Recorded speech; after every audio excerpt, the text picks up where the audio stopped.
हिंदी कक्षा 8वीं पहली इकाई पाठ छठा ज़रा प्यार से बोलना सीख लीजिए। Good morning students.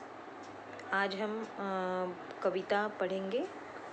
हमारे जो हिंदी की पाठ्य पुस्तक है उसकी छठा जो पाठ है ज़रा प्यार से बोलना सीख लीजिए, वो हम पढ़ने वाले हैं। इसके कवि है रमेश दत्त शर्मा और ये एक गज़ल है। कविता है पर गज़ल के रूप में गाई जाएगी। पहले हम परिचय करते हैं ये कवि का। तो ये इनका जन्म हुआ था 1939 पे जलेसर उत्तर प्रदेश में और उनकी मृत्यु हुई है 2012 में। तो शर्मा जी 50 वर्षों से पत्र पत्रिकाओं, रेडियो और टीवी के माध्यम से वैज्ञानिक दृष्टिकोण का प्रचार प्रसार करते रहे। वैज्ञानिक दृष्टिकोण का मतलब है कि कोई भी चीज़ हो उसके ऊपर तुरंत विश्वास नहीं की जाए जब तक वो सही हमको लगे नहीं और उसका कहीं हमको उसका प्रूफ ना मिले, हाँ, तब तक हमको कोई भी चीज़ को एक्सेप्ट नहीं करना है, ऐसे वो कहते थे। और वो बचपन से ही कविताएं लिखते थे और उनको पेश भी करते थे, मतलब सबके सामने गाते भी थे।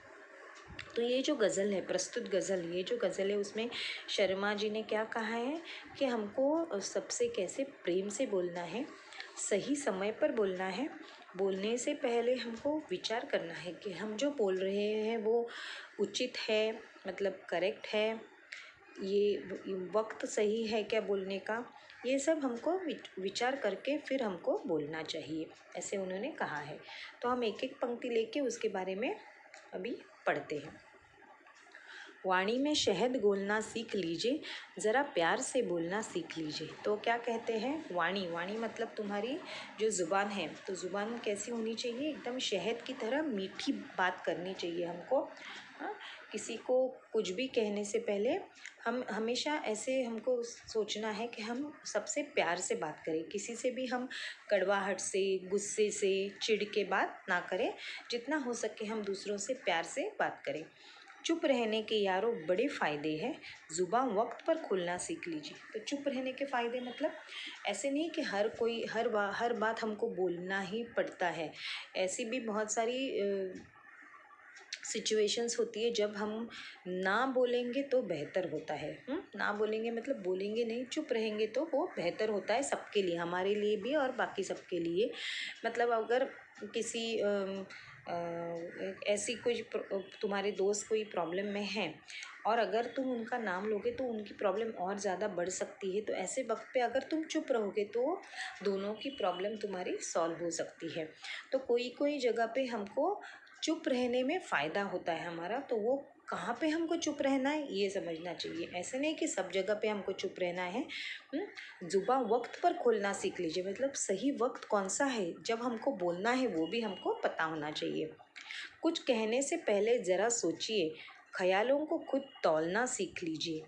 कुछ कहना, अगर हमको बात करनी है तो पहले हम मन में जो हमारे ख्याल है उसके बारे में हम उनको टटोले मतलब देखें, हम बोलने वाले जो बोलने जा रहे हैं वो उचित है क्या, मतलब सही है क्या, हाँ, ट्रुथ है क्या, वो करेक्ट है क्या, और उसको अभी बोलने की ज़रूरत है क्या।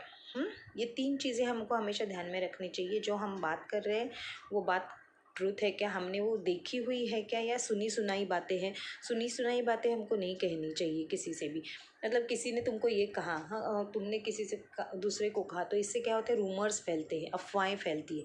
तो ऐसी बातें हमको नहीं कर, जो हमारे आँखों देखी है, कभी कभी आँखों देखी भी गलत हो सकती है। तो हमको सोचना चाहिए, ये मैंने देखा है पर ये ऐसे हो सकता है क्या, सही हो सकता है क्या, ये सोचो पहले और फिर बात करो। तो जो भी तुम बात करने जा रहे हो, हमेशा अपने मुंह से निकलने वाले जो भी शब्द हैं वो हमको बहुत ही सोच समझ के निकालने हैं, क्योंकि एक बार शब्द निकल गए तो हम उनको वापस नहीं ला सकते, है ना। लेके आ सकते हो क्या शब्द को, एक बार निकल गए तो चलो वापस लाओ अपने मुंह में बिठा दो, नहीं हो सकता ऐसे। हमेशा जो हमारे मुंह से शब्द निकलते हैं वो हमें तौल के, मतलब सोच समझ के ही बोलने चाहिए। कुछ कहने के पहले ज़रा सोचिए, ख्यालों को खुद तौलना सीख लीजिए। तू तड़ाक हो या फिर हो तू मैं, अपने आप को टोकना सीख लीजिए। तू तड़ाक मतलब झगड़ा। तू तड़ाक हो या तू मैं, किसी के साथ हमारा झगड़ा हो, किसी के साथ अनुभव हो, तो भी हमको क्या करना चाहिए, सोचना चाहिए कि हम अपने आप को, तो अपनी अगर गलती है, हमारी खुद की गलती है तो हमको वो गलती एक्सेप्ट करनी है, मान लेनी है कि हाँ इस बात मेरी गलती हुई और मेरी गलती हुई, मुझे माफ़ कर दो। तो माफ़ी मांगना भी हमको आना चाहिए, अगर हमको समझ में आए कि हमारी गलती है तो। हाँ, तो गलती पे अपने को माफ़ी मांगना कोई कम बात नहीं है, उसमें कोई कुछ हमारा इंसल्ट नहीं होता है। अगर पता है कि मैंने गलत कुछ किया है या मैंने कुछ गलत बात की है तो तुरंत हमको माफ़ी मांगनी चाहिए। पटाखे की तरह फटने से पहले रोशनी के रंग घोलना सीख लीजिए। पटाखे की तरह मतलब तुरंत कोई भी कुछ भी चीज़ बोले तो तुरंत गुस्सा होने के पहले हमको क्या करना चाहिए, सोचना चाहिए, और वो चीज़ हम दूसरी तरह से अच्छी तरह से बोल सकते हैं क्या, ये सोच के हमको बोलना चाहिए, ना कि तुरंत गुस्सा करना है। कटु वचन तो सदा बोते हैं कांटे, मीठी बोली के गुल रोपना सीख लीजिए। कटु वचन मतलब, कटु मीन्स कड़वाहट भरे, जो हमको पसंद नहीं, तो कड़वाहट भरे वचन तो हम हमेशा कांटे होते हैं ना, कांटे क्या करते हैं, चुभते हैं ना हमको, मतलब वो कड़वाहट भरे वचन बोलते। तो कांटे तो हमेशा कड़वाहट भरे वचन ही बोले, तो हमको क्या करना चाहिए, ऐसी बोली बोलनी चाहिए कि गुल रोपना, मीठी बोली, हमारे मुंह से हमेशा मीठी बोली बाहर निकले। बात बेबात कोई चुभने लगे तो बदलकर उसे मोड़ना सीख लीजिए। अगर कुछ हमको ऐसे लगे कि बिगड़ रहा है कुछ, तो सही तरीके से उसको वापस लाइन पे लाना। कोई भी बात बिगड़ती हुई नज़र आ रही, कोई तुम्हारे दो दोस्त है, वो झगड़ा हो रहा है, उनमें झगड़ा हो रहा है, फाइटिंग हो रही है, तो उनको और चिढ़ा के दोनों में फाइटिंग और बढ़ाने से हमको क्या करना चाहिए, दोनों को अलग करके, उनको समझा के, उनको प्यार से समझा के, उनको वापस उनकी दोस्ती करनी चाहिए, ना कि जैसे क्लास में करते हो, कोई दो झगड़ा कर रहे हैं, मस्ती कर रहे हैं, मार रहे एक दूसरे को, तो और उनको चिढ़ाते, दो टीम बना के दोनों को और चिढ़ाते। वैसे नहीं करना है हमको उनको समझा के वापस दोस्ती पे लाना है। ये किसने कहा, होठ सीख कर के बैठो, ज़रूरत पे मुंह खोलना सीख लीजिए। तो इन सब का मतलब क्या हुआ कि हम हमेशा चुप बैठे क्या, हमेशा मीठे मीठे बात करें क्या, नहीं, पर ज़रूरत होने पर हमको मुंह खोलना है। ऐसे नहीं कोई आके तुमको मार रहा है और फिर तुम चुप बैठे हो, नहीं, क्योंकि हाँ पोएम में तो कहा है हमारे कि हमको हमेशा मीठा बोलना चाहिए, हमको हमेशा, पर ज़रूरत होने पर हमारा मुँह भी खुलना चाहिए हमको। और हमारे ऊपर जो अत्याचार हुए, हमारे ऊपर जो अन्याय हो रहा है, उसके खिलाफ हमको आवाज़ भी उठानी चाहिए। ऐसे नहीं कि हम अत्याचार सही, हमारे ऊपर जो कोई तंग कर रहा है तुमको या कुछ कर रहा है और फिर भी तुम सहते जा रहे हो, क्योंकि कहा है इसमें कि हमेशा झगड़ा नहीं करना है, कुछ नहीं, पर अत्याचार अन्याय सहन करना भी अच्छा नहीं है। तो कौन से वक्त पे हमको बोलना है, कौन से वक्त पे हमको चुप रहना है, ये हमको समझ के ही कोई भी काम करना है। वापस एक बार हम कविता पढ़ेंगे। वाणी में शहद घोलना सीख लीजिए, ज़रा प्यार से बोलना सीख लीजिए। चुप रहने के यारों बड़े फ़ायदे हैं, ज़ुबान वक्त पर खोलना सीख लीजिए। कुछ कहने से पहले ज़रा सोचिए, ख्यालों को खुद तौलना सीख लीजिए।